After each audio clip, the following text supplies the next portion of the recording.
step for Spence and Porter from here?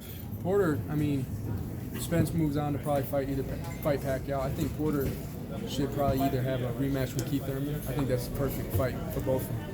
Rematch Keith Thurman and Shawn Porter. I feel like that just makes the most business sense right now.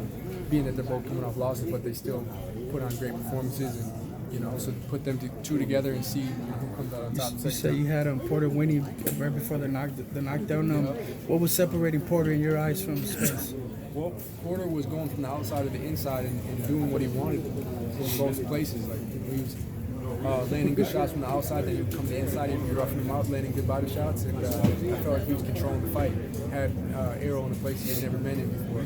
But Errol, like a dog, stayed in it, and they both had to be in amazing shape to just compete in that type of fight for 12 rounds straight. You was on the card, man. You looked very good compared to your last two outings. What changes did you make to look as good as you did today? Really, to be honest, the biggest thing we changed was the weight cut. The weight cut process, we had to hone in on that. The pros are different. Weight can make you feel sluggish in the ring, and we got that figured out.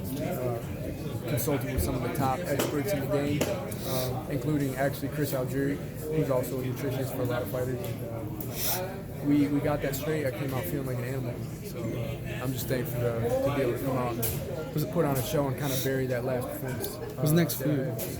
What's next for you? Want to be on the I think I'm either going to fight in December or possibly January, start of next year. So I don't know exactly which one is which yet, but I'll be coming up soon for sure. Yeah, you're facing some harsh criticism in your last two outings. Kind of pretty sure you shut the critics up in this one. How do you feel about just giving this type of performance coming off those last two? I just thank God for it, man. I'm happy to be here in this platform. I don't care about the critics. None of my critics have been in my position before.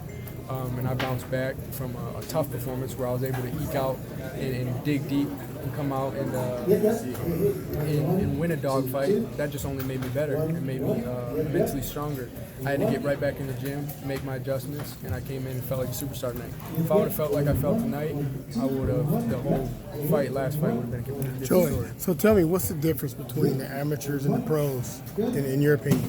Well, the amateurs, it doesn't really matter necessarily how you do a weight cut or how you do, or how you rehydrate or how you do those things the day after the weigh-in or after the weigh-in, because it's only a 3-round fight. Like, it's rounds. It's when the rounds get later that you really start to feel it.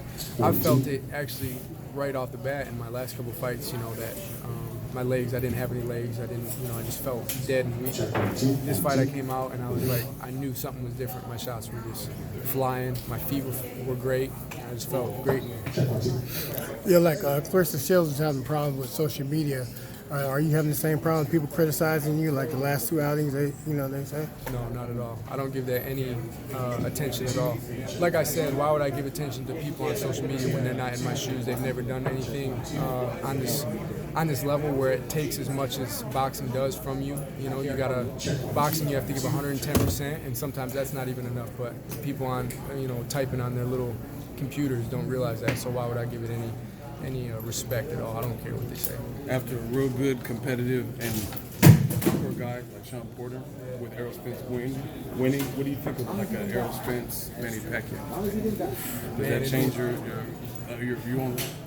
I think that I still have to give the edge to Errol, but Pacquiao showed he's still a live dog. So I think that it's going to take Errol having to do the same thing, come in, adjust, because I think Manny's an awkward guy. I think Manny would give Errol problems for maybe the first few rounds, and I think Errol would come in down the stretch and get the later part and probably win the fight. Did you get to see Mario Barrio?